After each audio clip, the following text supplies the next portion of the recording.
Nuestro estudio en esta ocasión es sobre el libro del profeta Juan. Se le puede decir profeta porque el libro de Apocalipsis es profecía y también los evangelios, él es un escritor del evangelio. Y quiero, hermanos, a buscar allí en el capítulo 1 de Apocalipsis y vamos a leer el versículo 8 para avanzar un poco en el tema. Y este es un libro fascinante, un libro maravilloso que encierra el último mensaje del Nuevo Testamento para la iglesia. Es decir, que cuando uno lee los 3 primeros capítulos del libro de Apocalipsis, mira que la intención era escribir a la iglesia las orientaciones que tenían que ver con los acontecimientos del fin. O sea, cuando tú lees el último capítulo de Apocalipsis, dice, ven Señor Jesús, ven, ven pronto, ¿verdad? El anhelo que debía haber en la iglesia era la añoranza porque el Mesías viniera. Y eso es una cosa que nosotros debemos pensarlo un poquito más. Muchas veces nos enfocamos en los problemas y no damos mucho tiempo a pensar en el deseo de que el Señor venga. Y no se predica mucho sobre la segunda venida, no se predica mucho sobre el advenimiento del Señor. Y una de las cosas que más animó a la iglesia primitiva era precisamente ese punto, ¿no? Sobre la segunda venida del Señor. Ellos llegaron a amar tanto al Señor que querían que ya todo se acabara y el Señor viniera y cumpliera esa profecía en el tiempo donde ellos vivieron. Capítulo 1, versículo 8 dice, yo soy el alfa y el omega, principio y fin, dice el Señor, el que es, el que era y el que ha de venir, el Todopoderoso. ¿Quién dice eso? Lo está diciendo el Señor, ¿verdad? Yo soy el alfa y el omega, dice el Señor, ¿verdad? Bueno, principio y fin, dice el Señor, el que es, el que era y el que ha de venir. Dice Hebreos 13:8, que Él es el mismo, ayer, hoy y por los siglos. O sea, pasado, presente y futuro. Es decir, que por este versículo es una franca alusión al versículo 1. O sea, ¿cuál es el propósito fundamental del libro y cuál es la gran controversia de los siglos? Que con eso empezamos el estudio del libro, pero es bueno volverlo a recordar. ¿Cuál es la gran controversia de los siglos en relación a Cristo? Si Él es o no Dios. ¿Entiendes? O sea, hablamos en la clase de Israel e Iglesia que la simiente, ¿quién es? Cristo. Entonces, esa simiente que es Cristo venía a reconciliar a Dios con los hombres. ¿Quién puede hacer eso? Solamente lo puede hacer Dios. Ni los ángeles, ni los hombres nunca han podido reconciliar a nadie con Dios, ni ellos mismos. Entonces viene Cristo y a través de la cruz reconcilió al hombre con Dios, reconcilió a los hombres entre los hombres y nos da la esperanza de una nueva creación, tanto física como una creación de la que habla el apóstol Pedro en el capítulo 3 de su primera carta. Entonces dice aquí, yo soy el alfa y la omega. Significa que Jesucristo está siendo presentado a la iglesia como el que la comenzó, es decir, que Jesucristo es el iniciador y Él es el que le da fin o conclusión a todo. Jesucristo dice, yo soy el alfa, yo soy el iniciador. Jesucristo es el iniciador de todo, ¿sí o no? Él inició el universo, el cosmos. Él dio inicio a la raza humana. Él dio inicio a la promesa para la redención. Él es el que inició la iglesia con su sacrificio en la cruz. ¿Entiendes? Ahora, el punto final de la historia lo tiene Él. Por eso nosotros creemos también que el hombre comienza, el hombre trata de destruir a través de una acción atómica la creación.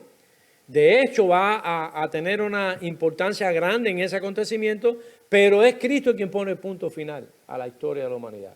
¿Me entiendes? Entonces es muy importante esto. Es decir, que Él es el iniciador, Él es el que da conclusión, aunque parece que se ha dado la espalda al permitir en la historia hechos bárbaros. Eso no significa que no está presente. No significa que no tiene en la mano al sartén. O sea, Dios siempre tiene, Jesucristo siempre tiene el sartén de la historia en la mano. Y no nos equivoquemos pensando que no está ocurriendo. No tiene que, es decir, no está ocurriendo lo que tiene que ocurrir, no significa que no está ocurriendo nada, sino que está ocurriendo lo que no tiene que ocurrir. Pero para entender ese pensamiento, debemos llegar a la conclusión que existe ese ser, que es el alfa, que es el principio, y es ese ser que es la omega, que es el final. O sea, que esa es la primera letra del alfabeto griego y la última. Entonces, alfa, dice Génesis capítulo 1, versículo 1, en el principio creó Dios los cielos y la tierra. Es para confirmar la idea que estamos hablando. Y omega significa que Él va a concluir con esa historia, con ese principio que Él, cuando dice en el principio creó Dios los cielos y la tierra, Él es el iniciador, y cuando dice la Biblia que el mundo terminará en una hecatombe nuclear, como dice Primera de Pedro, Segunda de Pedro capítulo 3, versículo 10, cómo va a terminar este mundo, es muy claro que Él es el que tiene tanto el inicio como el final. Es decir, nosotros en ese paréntesis histórico en el que el hombre ha desarrollado la historia, Él nunca ha estado de espalda, Él siempre ha estado ahí. Lo que pasa es que el Señor siempre respetó el libre arbitrio. Los hombres han tenido sus actos de todo tipo, en todo tipo de intermedios, pero la última palabra, volvemos a la idea, de que la tiene el que dio origen, el que dio inicio a todas las cosas. Y el tema de la creación, aunque no vamos a detenernos en eso, solamente es una observación. Cuando nosotros estudiamos la creación, es un tema tan importante que muchas veces nosotros no nos damos cuenta y no lo estudiamos.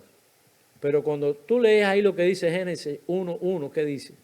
En el principio creó Dios los cielos y la tierra.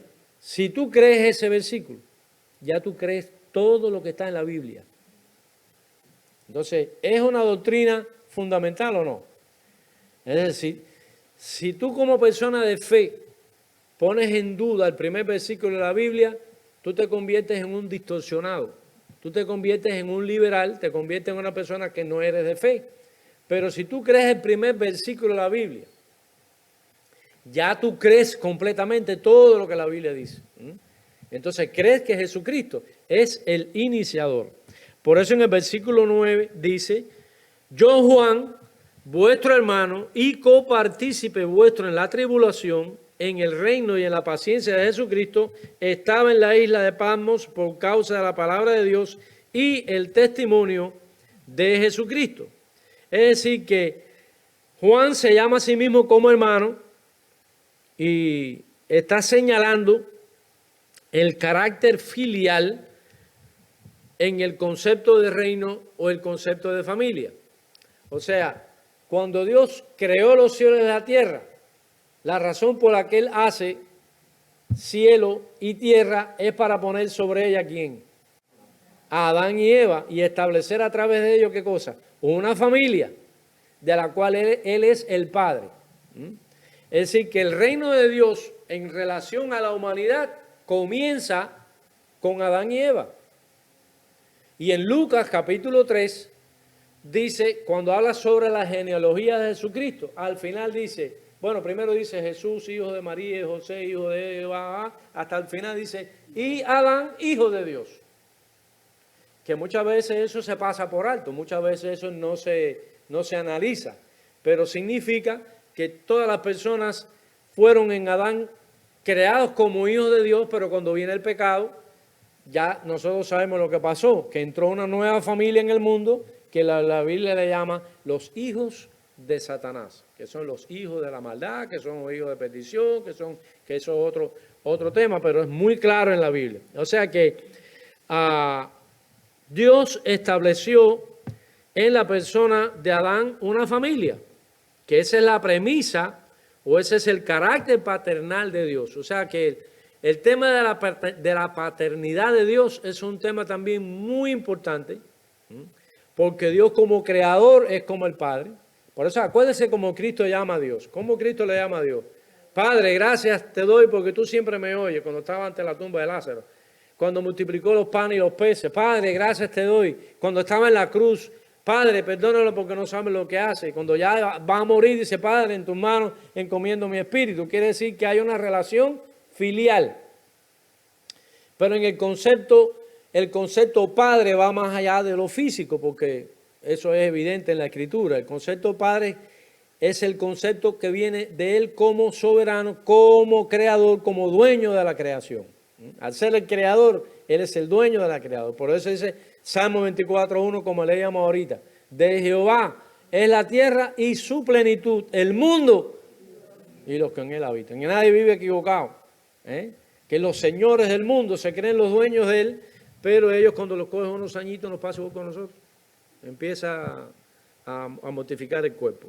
Entonces, dice Primera de Juan, capítulo 3, versículo 1, mirad cuál amor nos ha dado el Padre para que seamos llamados hijos de Dios.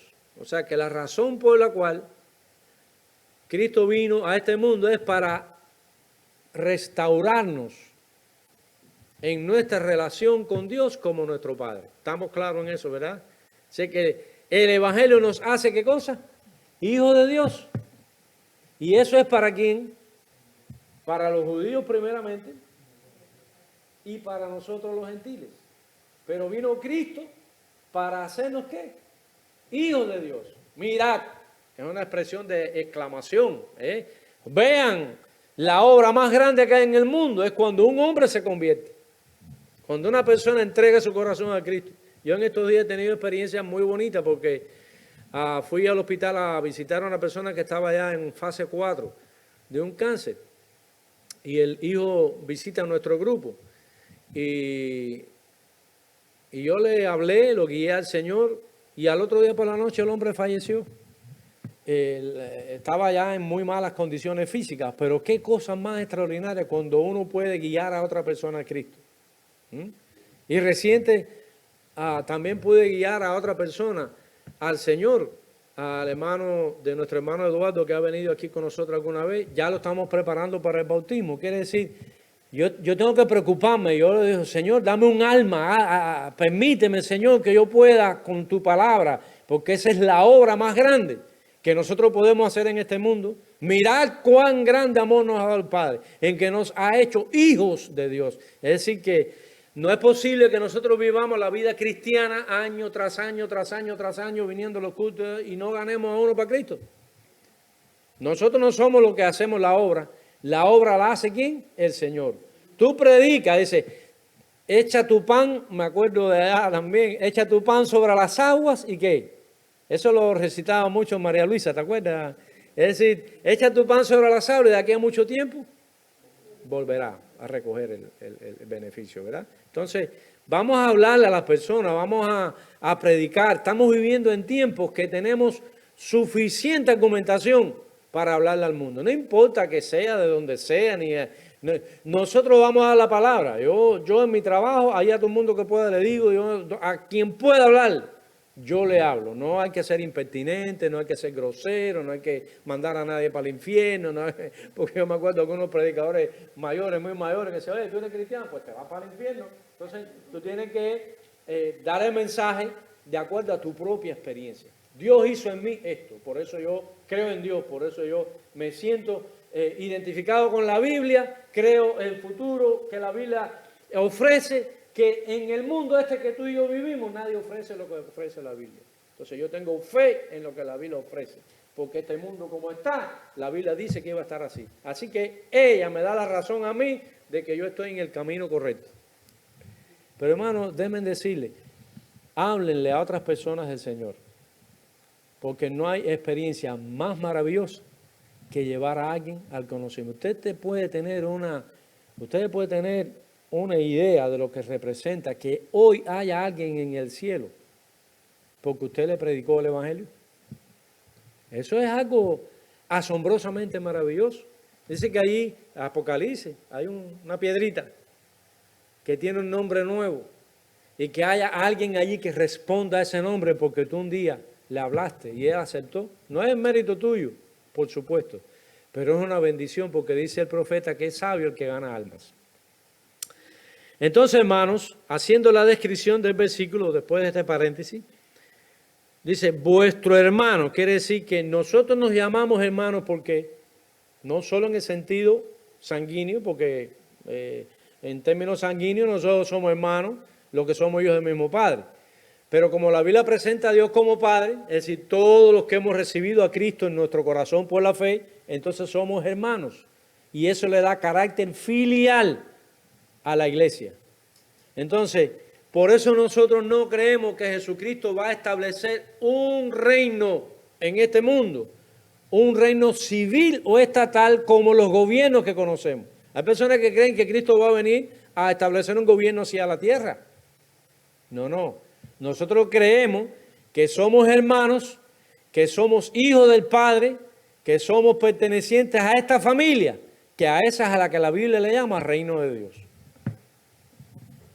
El reino de Dios es filial, no es político o no es estatal. Entonces dice aquí, versículo,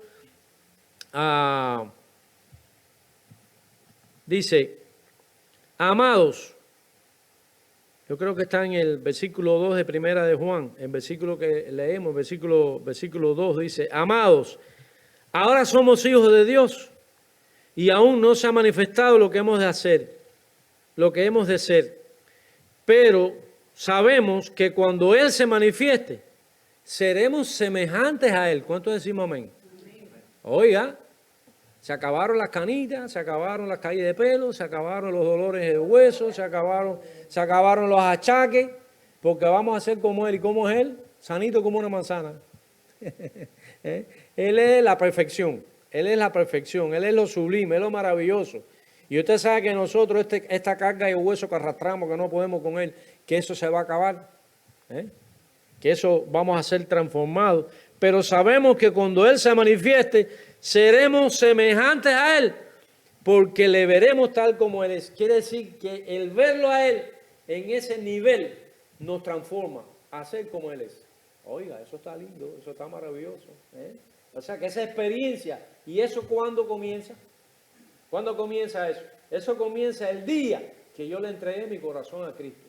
El día que yo por la fe creo todas esas cosas que están diciéndose aquí, que un día, cuando Él se manifieste, yo seré como Él. Es decir, que esa fe que tenemos, que es la misma fe que tuvo Abraham, es la misma fe que tuvo el patriarca. Él creyó lo que no vio. Pero ahora nosotros tenemos una experiencia mayor porque tenemos el Espíritu Santo que da testimonio en nuestro espíritu de que esta es la verdad. Ahora, dice también este versículo, seguimos avanzando. Dice, partícipe y copartícipe vuestro en la tribulación. Y hay algo que debemos decirlo muy claramente. El reino de Dios es una bendición, porque el reino de Dios es la familia de Dios, lo creemos así, ¿verdad? Somos la familia de Dios. Pero también es una guerra espiritual. Y que estamos siempre en combate. Es decir, que cuando dice aquí, copartícipe vuestro en la tribulación, en las tribulaciones, desde que tú te conviertes y desde que existe el primer cristiano hasta el último van a haber tribulaciones. Porque tenemos que separar la idea de tribulación con gran tribulación. No nos vamos a confundir. Gran tribulación es otra cosa. Pero las tribulaciones acompañan a la iglesia desde que tú te conviertes hasta que te vas de este mundo y terminan cuando Cristo venga. Tribulación significa sufrir oposición, significa recibir humillaciones, atravesar injusticias como estaba Juan. Juan, por predicar el Evangelio, dice ahí que estaba preso en la isla de Patmos. Dice que dice, y como partícipe vuestro en la tribulación, en el reino. Es decir, que él ya estaba ¿dónde? En el reino. Hay muchas personas que están esperando el reino para el final de la historia. No. Ahí está diciendo Juan, que es uno de los apóstoles que mejor interpretó a Cristo, que ya está en el reino. O sea, que el reino no es algo que es para el futuro. El reino comienza en el hombre. El reino comienza en el hombre ¿cuándo? El día que se convierte. Por eso, predicarle a una persona, y cuando una persona se convierte, esa persona ya entró en el reino. Acuérdense de Nicodemo siempre. Maestro, ¿qué debo hacer para heredar la vida eterna? Dice, te es necesario nacer de nuevo para que puedas ver el reino. Quiere decir que si no naces, no ves el reino. ¿Cuándo tú vas a nacer? ¿Cuándo es que tú naces? Cuando tú entregas tu corazón a Cristo. Ese es el día en que tú naciste y entonces ya puedes ver. Ver significa disfrutar el reino. Ver significa ser partícipe de esa bendición. Así que es muy importante. Todos estos temas son muy importantes. Y aquí lo que Juan está diciendo es, estoy en la tribulación porque estoy en el reino. Y por estar en el reino, estoy en la paciencia. Hay que tener paciencia. Dice, y en la paciencia de Jesucristo. Dice, y después dice, el lugar donde estaba, en la isla de Patmos, dice, por causa de la palabra de Dios y del testimonio de Jesucristo. Eso lo puede decir una persona que ha nacido de nuevo, una persona que es parte del reino. La paciencia de Jesucristo significa que el reino ha venido, el reino se ha establecido como una familia, pero que no se debía olvidar su origen entre los hombres. Y según todas las profecías, su origen sería sencillo, su origen sería humilde, su origen sería progresivo y de manera gradual sería instaurado en la humanidad hasta su plenitud. Eso es lo que el propósito de Dios. Por eso dice la Biblia que el Evangelio es como una semillita de mostaza, que es la más pequeña semilla de las hortalizas, pero es la hortaliza más grande. Inclusive dice que hasta puede albergar ahí aves, diferentes aves, quiere decir que crece mucho. El reino de Dios empezó muy chiquito, eso es lo que quiere decir la paciencia de Jesucristo. Es decir que hay muchos pseudo apóstoles y hay muchos pastores que quieren producir cristianos en masa y crean una cantidad de estrategias y crean una cantidad de programas y crean una cantidad de motivaciones para tratar, y usted ve que va creciendo. En ningún momento en la Biblia dice que hay crecimientos exponenciales. El crecimiento es uno por uno, uno más uno, más uno, más uno. Ese es el crecimiento que la Biblia habla. Y el avivamiento es en la medida que ese uno más uno va llegando a otros uno. Pero el crecimiento en masa, en serie, no existe en el reino de Dios. Por eso es que ahí dice, la paciencia de Jesucristo significa que comenzó con él, comenzó con 12 apóstoles, comenzó con los 120, comenzó con aquel grupo que se convirtió en el día de Pentecostés, y así poco a poco, como la mujer que esconde la levadura en 3/4 de masa, dice que esa levadura poco a poco va, hasta que leuda toda la masa y se convierte en el pan. Entonces, ese es el proceso histórico de la iglesia. Empezó con orígenes humildes y poco a poco va creciendo. Por eso, la iglesia Bautista Libre aquí en Manuel no se preocupe de que tiene que ya el domingo que viene tener 150 gente aquí. No, poco a poco, uniendo los esfuerzos espirituales, orando al Señor, ganando cada uno en ese esfuerzo. Tú ves cómo se va leudando la masa y llega el momento que el pan está completo. Y deben decirle que el pan no se saca del horno hasta el tiempo preciso. Entonces, la iglesia es como el pan que está en el proceso y está como en el horno del mundo con el fuego del mundo, va esa paciencia, ¿verdad?, que se va estableciendo, y entonces cuando ya el pan está a punto caramelo, entonces viene el panadero, lo saca y a disfrutar de ese pan. Ese es el panadero de Cristo. Que Él va a venir y Él sabe cuando el pan está bueno. Entonces, la vida cristiana es como las frutas. ¿Cuándo es que la fruta está en su mejor momento? Cuando está madura. Entonces, la iglesia es como el proceso en el que está una fruta. Primero se sembró la matica, segundo crece, el pámpano produce el fruto, pero nace la fruta y va poquito a poco hasta que madura. Hasta que no madure, no se puede cortar, porque entonces no sirve, o el sabor no es el mejor. Entonces la iglesia, nosotros, igual que la persona que viene nueva a la iglesia, estamos entusiasmados, comienza nuevo, le damos, y algunas veces llegan a ocupar cargos en la iglesia, que en la que no están, todavía esa fruta no está en su plenitud, no está. Entonces después vienen los otros problemas. Entonces lo que tú tenías que hacer en el momento que llegó nuevo para dar una formación de madurez, después en el liderazgo se te convirtió en un problema y tienes que disciplinarlo, porque no está pasa así o no, pastor. Pasa en ocasiones, ¿ves? Todos necesitamos un proceso de madurez que comienza con el nuevo nacimiento. Por eso la certeza de nosotros es esa. La certeza nuestra es estar seguro que nacemos. Ya somos una fruta que está en un proceso. Eso es lo que dice aquí Apocalipsis, lo que dice Juan, Proverbios habla de eso, sí. Pero eso me gusta ponerlo más para las cuestiones de profecía, ¿eh? Porque la luz de la aurora, hasta que el día es pleno, ¿no dice así ahí Proverbios? Nosotros estamos en ese proceso hoy, en el que exactamente los acontecimientos nos están haciendo mirar de que estos eventos que están hoy están aclarando más nuestros ojos. Hace 70 años no se podía hacer un análisis del contexto que vivimos hoy porque no lo habíamos vivido. Pero los años que van pasando nos van dando evidencia cuán claras están siendo las profecías en relación a lo que la Biblia ha anunciado. Por eso dice Juan, la paciencia de Jesucristo. ¿Habías pensado eso alguna vez? Entonces la paciencia de Jesucristo no se está refiriendo solo a que Cristo tuvo paciencia allí y hay que aguantar palos y golpes, no.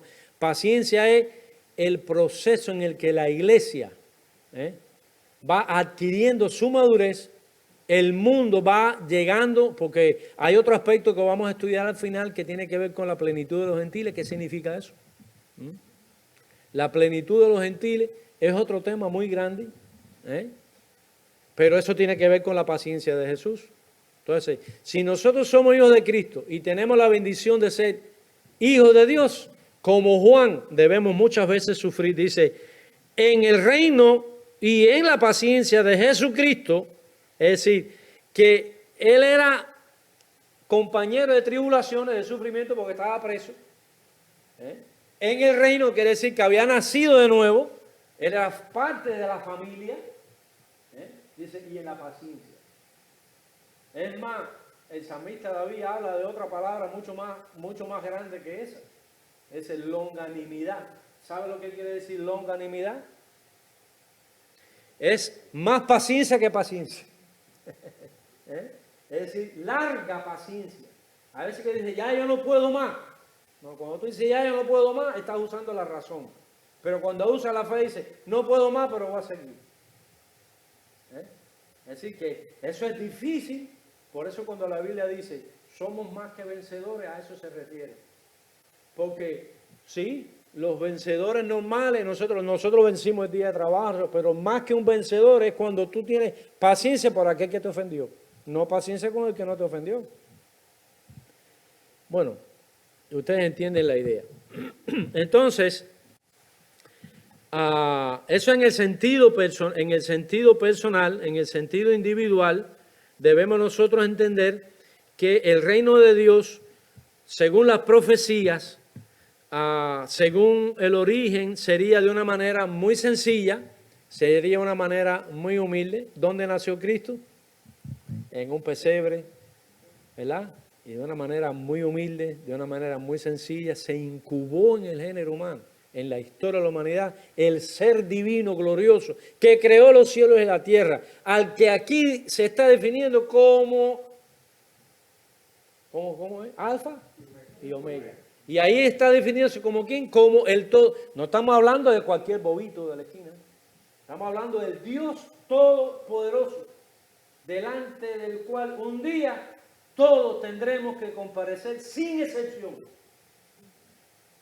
Aquí en el mundo, la corrupción estropea la capacidad racional de los hombres y creen que pueden evadir en el cielo la justicia como lo han hecho aquí, porque tienen dinero, porque tienen influencia, porque tienen contactos, porque tienen relaciones. No, delante de Dios no se escapa nadie.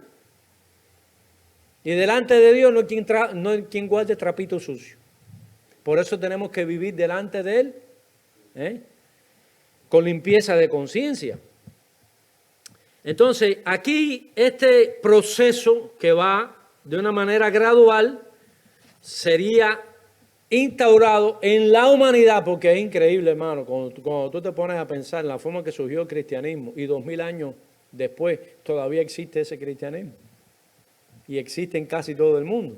Tú tienes que darte cuenta que ahí hay poder, ¿ves? Entonces, si nosotros leemos el libro de Daniel, y con esto vamos a terminar, no quiero que el pastor me regañe, en Daniel, capítulo 2, versículo 31, para que mantengamos también la idea que estamos hablando sobre la paciencia de Jesucristo, desde orígenes humildes hasta la glorificación, hasta la exaltación final, que es en el segundo advenimiento de Jesucristo. Pero mira ya como Daniel lo había profetizado, Daniel 2, 31. Tú, oh rey, veías, y he aquí una gran imagen, esta imagen que era muy grande y cuya gloria era muy sublime, estaba de pie delante de ti y su aspecto era terrible. Versículo 32. La cabeza de esta imagen era de oro fino, su pecho y sus brazos de plata, su vientre y sus muslos de bronce, sus piernas de hierro, sus pies en parte, lo leí ya, ¿no? Dice, estabas mirando hasta aquí que una piedra fue cortada. Una piedra fue cortada, dice ahí. Esa es la causa que establece el reino. Vamos a verlo a leer para que lo entiendan, si no cogieron la pista ese. Estabas mirando hasta que una piedra fue cortada, no con mano. ¿Cuál fue esa piedra? Dice, esa piedra hirió a la imagen donde en sus pies de hierro y barro cocido. ¿Y qué hizo? Lo desmenuzó. Quiere decir que oro, plata, y entonces los dedos abajo de los pies eran barro y hierro. Todo ese esplendor estaba basado en una cosa que no sirve. Esa es toda la grandeza del mundo. Se sostiene creyéndose muchas cosas, pero está sobre barro. El hierro y el barro cocido no se mezclan. ¿Sabe lo que quiere decir la palabra sincretismo? En su sentido más simple. La palabra sincretismo quiere decir mezcla de ideas contrarias. No se funden.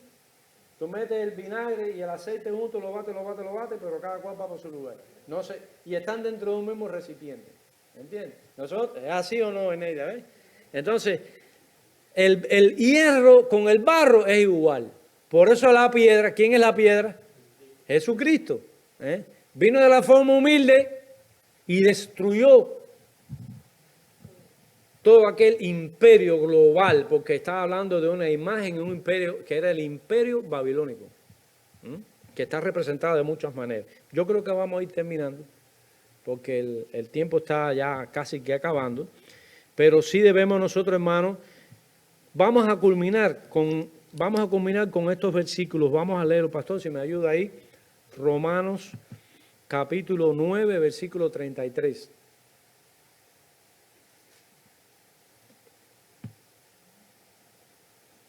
Como está escrito, he aquí pongo en Sión piedra de tropiezo y roca de caída, y el que creyere en él no será, y el que no creyere. será avergonzado. Si tú lees bien, tú lo dices así. Aquí, para el mundo, nosotros quizás algunos son una vergüenza. Es un cristiano metido en la iglesia, no van a la discoteca, no hacen esto, no hacen lo otro. No tienes determinado trabajo que pagan muy bien porque por tus principios no lo haces. Déjeme decirle que los hugonotes y los cristianos puritanos de la época de la Inquisición rechazaban trabajos muy bien remunerados porque lo que tenían que hacer iba contraria a la fe que ellos habían recibido. ¿Hay que ser cristiano para eso? Cuidado, que algunas veces nosotros no nos damos cuenta que sacrificamos a Cristo, no nos sacrificamos por Él. ¿Entendieron la idea? Hay una diferencia entre sacrificarte por Cristo y hay otra que es sacrificar a Cristo. Y quiero que sepa que el que sacrifica a Cristo por segunda vez no tiene perdón. Lo dice Pablo a los hebreos. Oiga, eso está muy claro, muy serio, y yo me quedo, aguanto la respiración, porque el Señor permite que yo nunca te sacrifique a ti, que yo lo sacrifique todo por ti, porque tú sacrificaste tu vida por mí. Y todos esos cristianos fueron capaces, no, si esto va con Daniel mismo, oye, humíllate aquí, no, échalo en el foso de los leones. Y yo fue y oró, dice como lo solía hacer antes. Qué lindo te hace pasar. Y cuando los chismosos, chivatos, sinvergüenzas, liberales aquellos, fueron con el chisme al rey, ya el rey había dado el edicto, no le quedó otra, y mandaron a Daniel para el foso de los leones. La vergüenza. Pero él no sacrificó su fe. Se sacrificó por su fe. ¿Y qué hizo Dios? Le tapó la boca a los leones. ¿Y aquellos chismosos qué le pasó? Dice que no llegaron abajo porque ya los leones se lo comieron en el camino. Así que, hermano, si hay que sacrificarse, que seamos nosotros. No sacrifiquemos a Cristo por nada de nosotros, porque eso sería triste. Romanos 9:33 lo leímos, dice que esa roca, dice el que creyere en él no será avergonzado. Porque el día del gran juicio, cuando Él diga, fulano, oiga, que podamos decir, heme aquí, Señor, ven, entra. No porque lo merecía, es porque yo pagué tu precio. Oiga, Cristo pagó mi precio, ¿cómo yo lo voy a avergonzar? Cuando lo hacemos, la vergüenza cae sobre nosotros. Dice, Efesios 2:20, rápido, y ya con el próximo versículo terminamos. Efesios 2:20. Edificado sobre el fundamento de los apóstoles y profetas, siendo la principal piedra del ángulo, Jesucristo mismo. Siendo la principal piedra del ángulo. Usted sabe lo que eso quiere decir, ¿verdad? Bueno, para recordárselo. ¿Cuál es la piedra del ángulo? En las construcciones romanas, griegas y romanas de la antigüedad, las puertas eran así. Entonces, para que esta parte no se fuera para acá o para que se mantuviera correcto, la piedra que decidía eso era la que se ponía aquí arriba. Es decir, ahí. Esa era la piedra más importante. Entonces, utiliza esa ilustración para decir que la principal piedra del ángulo para mantener unido al hombre con Dios es Jesucristo. Muy importante en eso. Pastor, por favor, primera de Pedro 1, 2 al 8. Y con esto terminamos.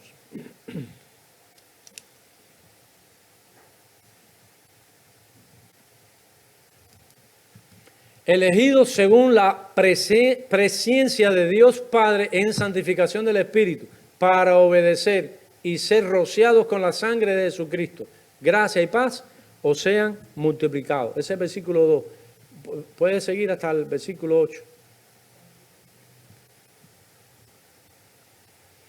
A quien amáis sin haberle visto, en quien creyendo aún ahora no lo veáis, os alegráis con gozo inefable y glorioso.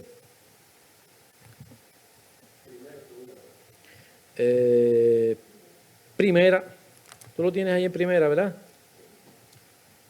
Déjame asegurar.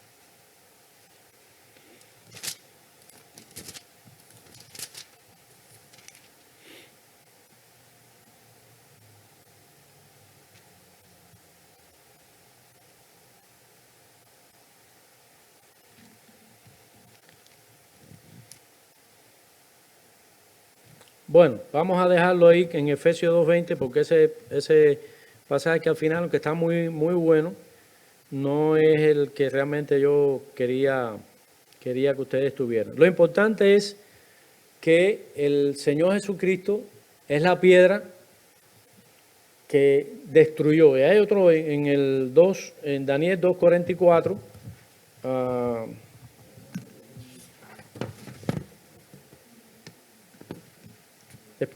Lo tenía aquí para leerlo todo, pero ya por el tiempo no vamos a terminar de leer. Dice 2:44 y ya terminamos. Dice, y en los días de estos reyes, el Dios del cielo levantará un reino que no será jamás destruido. Ustedes están oyendo, ¿verdad? ¿Cuál es ese reino? A ver, quiero oírlos a ver. ¿Y qué es el reino de Dios? Sí, Él es la cabeza, Él es la piedra angular. ¿Y qué es la iglesia? Porque y más, falta lo más importante. No es lo más importante, falta algo que es importante. Acuérdense lo que dijo, dice, yo Juan, hermano vuestro. Un aplauso ahí. Si hubiera merienda, se la hubieran ganado. Entonces, dice aquí este versículo, y en los días de estos reyes Dios se levantará el reino, que el reino significa familia. El reino significa pueblo de Dios, que no será jamás destruido. ¿Es cierto o no? 2000 años han pasado. ¿Han podido? Ni podrán. Ni será el reino dejado a otro pueblo, que es de otro reino, que es de Satanás. Dice, desmenuzará y consumará a todos estos reinos, pero él permanece. Y lo más lindo, no tiene que ser con bomba atómica, no tiene que fajarse, es un reino que permanece porque Dios permanece, porque Él es la piedra que tumbó aquella gran imagen que representa los grandes poderes de este mundo. Que Dios les bendiga.